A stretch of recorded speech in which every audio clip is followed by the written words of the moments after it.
Hello, my name is the Jordan Coach of the Virginia Vikavolt, and I've got a great match this week against my friend PoppinPhresh. Poppin won last season on the combination of extreme offense and extreme defense, trying to catch you between those two modes, and I think he's managed to continue that trend this season. It's kind of wacky of his new team. It doesn't have some of the things you'd normally expect in a great team, like fake out, redirection, ground types, but there is that combination. Extreme speed using the Talonflame, extreme offense using that Gholdengo, a new top tier that's just really tough to handle, and then multiple great setup mons, including this Garganackle, like a brutal new stall mon that's just very tough to break through. But I've got the tricks to handle the defense, and I've got my own extreme offense. So I think an important part of my potential win this week is going to revolve around Magneton. Magneton is deceptively powerful, and he's got no ground type, so I'm throwing out these Thunderbolts and doing great damage into basically everything. The only Thunder resist is Haxorus, and I can sometimes one-shot with a Steel Beam. It depends on its bulk. So Steel Beam is so strong off Magneton that I am one-shotting that Garganackle, even if it has max special defense. Now, there's always Terrestrialization, that's always an asterisk, but Magneton is really good against most of Poppin's team. If I Terra away my Steel type, then I'm even taking some ground hits. For the few hits that I can't take, I've got Sturdy, and then EVL-8 just allows me to be tanky, throw out strong hits, and even have Electroweb. So all the Rotom forms lost Electroweb. Most mons did, except Magneton's surprisingly still got it. So Magneton is the best Rotom form, don't at me. I have my own priority speed control. I have the junior version of Talonflame in Fletchinder, and so I can match Tailwinds with Poppin, but I can also potentially stop the Tailwind setup. It's very hard to stop a Talonflame Tailwind, but Feint is a priority move that will break Talonflame so that it no longer has priority, and then I've got my own fast option, the Scarf Annihilate. So Feint from Fletchinder plus Scarf Annihilate Rock Slide destroys the Talonflame before it can get the Tailwind, and then I can control the game from there.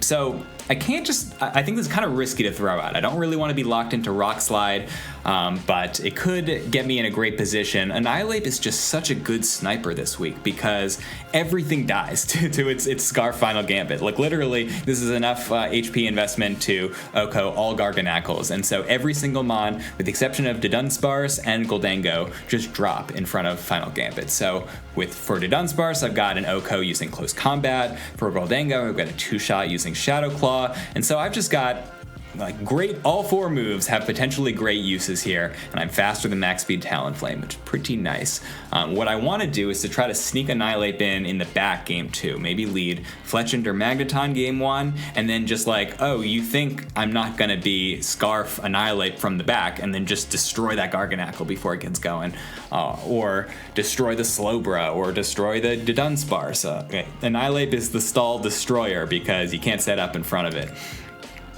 So those 3 I think are the main plan, but I've got lots of different tech for different situations. Arcanine here is going to roar out those defensive setup mons, like the Garganackle and the Slowbro. It is going to burn that Haxorus, and then it also has good damage using Flamethrower, and then I can beat the Garganackle in an endgame because it goes for the Salt Cure, its main stall, break you down over time move, and then I'll get my weakness policy, and then I Terrasilize into a grass type. Terrablast Grass can reliably break that Garganackle. Sounds pretty difficult to get going, I understand, but even if Arcanine's just throwing out Intimidates, Will-O-Wisp, Roaring defensive setup, it's pretty versatile, so in some configurations I will bring this guy. Cryogonal, welcome to the squad, Cryogonal. It's got Haze, so that's great for beating defensive setup, and it's got Life Orb and an Ice move, which is pretty good against half of Poppin's team. So sometimes I can go for the Terra Steel Flash Cannon and actually do good damage against Garganackle, but usually it's just going to go for the Ice Beam and then hope I can usually 2-shot basically everything on this team, like not Gholdengo, but most things. So Cryogonal, sometimes Power, sometimes Haze, that's its role today. And then finally, Fergaraf is like a reliable endgame mon because you can't set up in front of Nasty Plot Fergaraf, or at least I'm gonna set up just as fast as you are. So Fergaraf on my team threatens Trick Room, so I really don't want Trick Room. I'm planning to roar out the Slowbro or taunt. I can't taunt the Slowbro, but I'm planning to beat the Slowbro before it says Trick Room. But Fergaraf threatens the Trick Room, but it also is actually a Cudchew set. So I realistically don't think Poppin's going to throw out any priority moves because normally Fergaraf blocks priority, but this week it's going to get double berries using its Cudchew. And so Nasty Plot and plus 3 different coverage moves. Terrestrialization makes this game very unpredictable, but I should be able to hit every single mon here, every single type of mon, with either a normal move, a ghost move, or a psychic move. So Fergaraf just really solid, bulky, reliable damage, and a setup threat. Fergaraf, I expect to win some endgames. So that's my team this week. It's got the explosive offense and speed in case we get into a shootout, but it's got tech and it's got setup in case we end up in a more defensive match. Let's see what kind of match we're up against this time. Hi, it's Tomorrow Jordan. So I thought my live commentary of this match ended up kind of boring, to be honest, so let's make this an opportunity. I'm going to link PoppinPhresh's live commentary of this same match in the description below. Everybody go swarm Poppin and give a like on his video because he's a great VGC Draft League content creator, one of my favorites, and he's been doing this since before I even started. So watch the match through his perspective, and I'll hit you hard next week in my match against the Wonderkind. Stay tuned.